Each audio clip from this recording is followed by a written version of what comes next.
Hey y'all, I'm back for another video. For those of you who are new, welcome. For those of you who are not new, of course, welcome back, child. So in today's video, we're gonna do a LOC Q&A. I have about 10 questions that I'm gonna answer in this particular video, and then I'm gonna answer some more in another video. So question number 1 is, what helps dry starter locks 5 months to be exact? I gotta go back and remember 5 months in. Honestly, my first year, I could say I didn't use a lot of product at all. The only product that I used to really moisturize my hair was water. So if I were to tell you how to moisturize your hair back then, I would say just use water. You're 5 months in. So your hair is not even completely locked yet. So I would not use something that's more concentrated, like a conditioning type of spray, because you're still trying to keep your hair locked. If you want to try the rose water, or somebody mentioned in my video, jasmine water. Try jasmine water if you don't like the way that rose water smells, because I don't really care for the way it smells. It smells kind of stale. So if you don't like the way that smells and you're not into making your own organic rose water, try the jasmine. You may like it. That may be able to help you with the hydration also, if you don't want to use just water. But in the beginning stage, child, just water helped for me. So what factors helped you determine your parting system? Pretty much what I did to determine my parting system, number 1 was research. I did a ton of research. I already knew that I wanted thick locks, but I didn't know how to part. I didn't know what to do. I was real lost. If I could do it over again, I would definitely go to a professional to part my hair.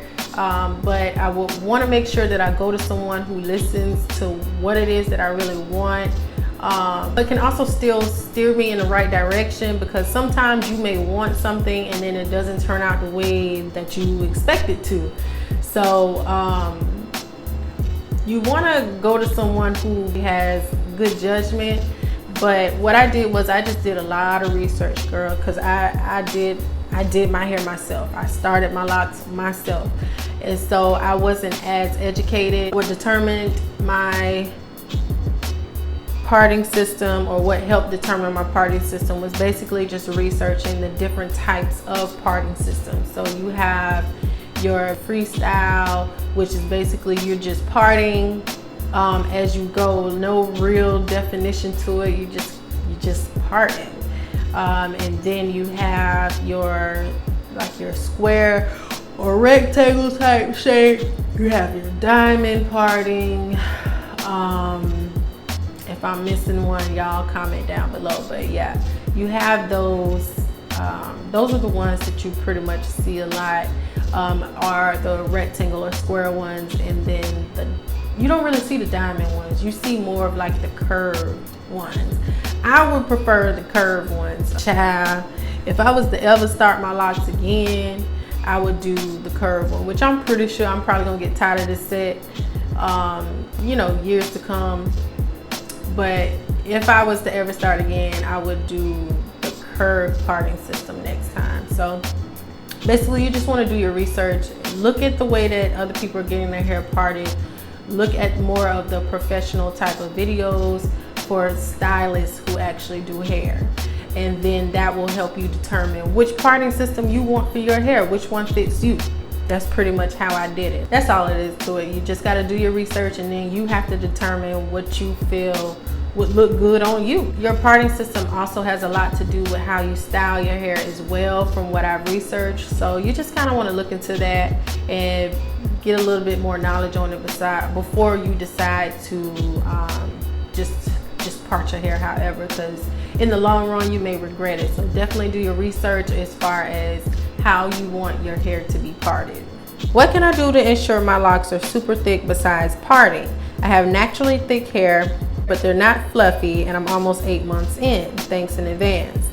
I get this question so much, and I didn't really want to answer the question until I made a video about it, but anybody who's looking to have thick locks, if you're expecting your hair to look like mine, it may not, especially if you don't have the same texture as my hair. Really what determines your thickness is your genetics, and that's just period, point blank. It's your genetics. You can put castor oil in your hair, yes, that does help, but I feel like castor oil is not the remedy to getting thick hair. It's more so your genetics. I've always had thick hair. Hell, it passed down to my daughter Emery. She has thick hair, and so it's just in your blood. If your mama got thick hair, if your daddy got thick hair, 9 times out of 10 you gonna have some thick hair. Sorry if I couldn't give you a better answer, but that's pretty much it. It's your genetics that determines how thick your locks are. So you're saying that you're naturally thick, that you have naturally thick hair, but your hair is not fluffy, and you're almost 8 months in. Okay, so when you say your hair is not fluffy, like, first of all, how many locks do you have? Let's start there. My hair carries a lot of volume, so it could be like the density of your hair. Your hair could be like super duper dense to where it won't be fluffy, quote unquote. Your hair could also, it depends on how you started your locks too. Like, do you have comb coils? Do you have twists? Do you have braids? That also determines how fluffy or not fluffy your hair is gonna be, you know? So hit me back with those answers, and then we can go from there. So do you air dry or use heat to dry your hair?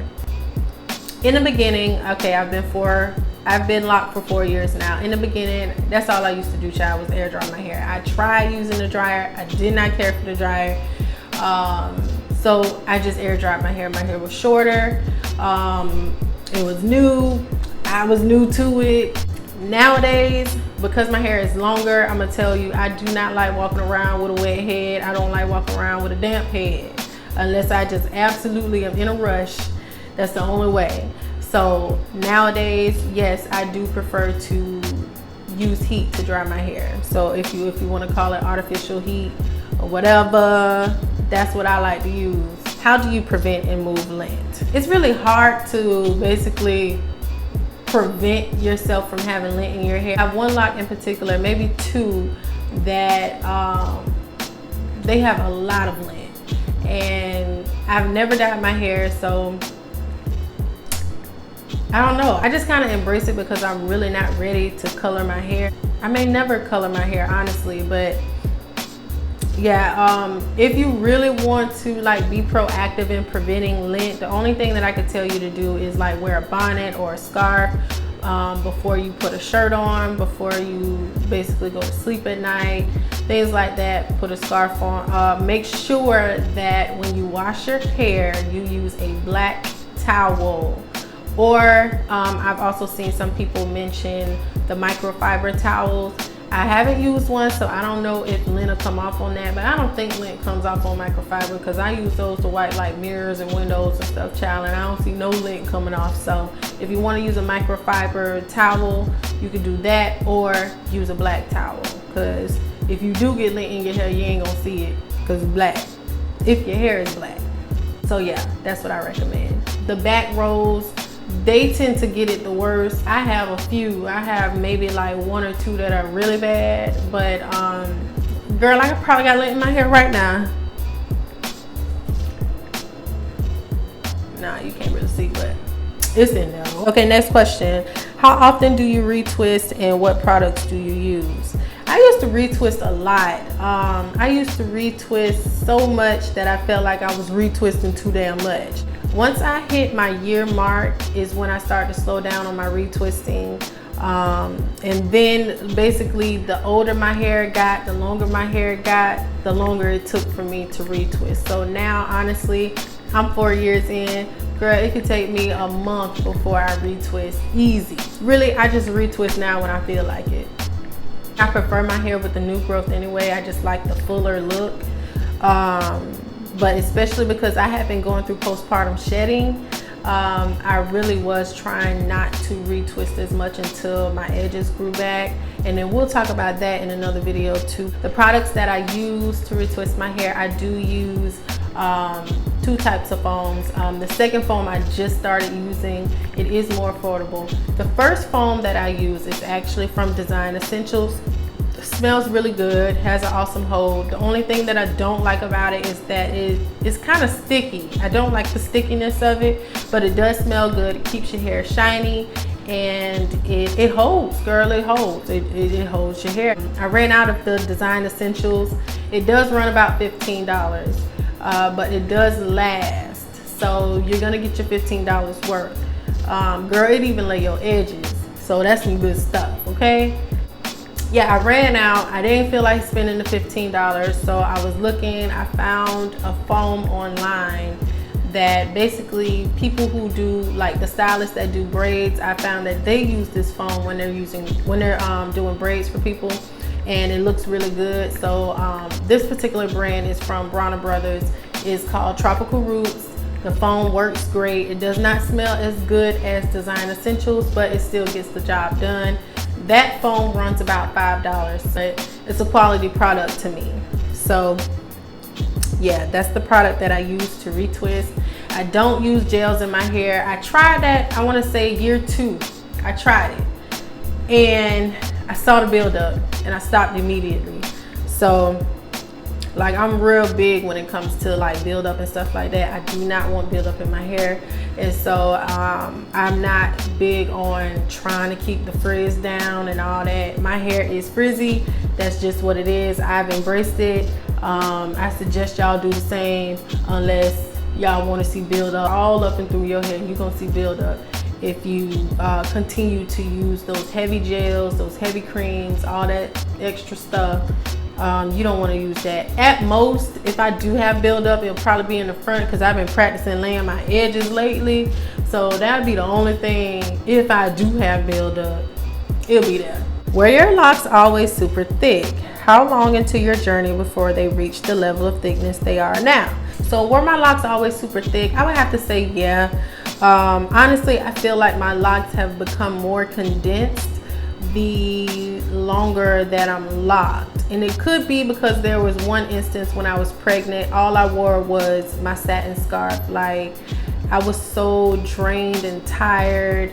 I did not want to do my hair, so I just threw that mug in a scarf and left. And I feel like that's part of the reason why it got condensed. But then I also feel like, nah, that can't really be true, because I didn't really cover like my ends, and my ends had gotten more condensed too. So I feel like this is just part of the process of your hair locking and being more mature than what it already is. So in the beginning, and I'll show some pictures, my hair was super fluffy, if you will. I had a lot of volume in my hair.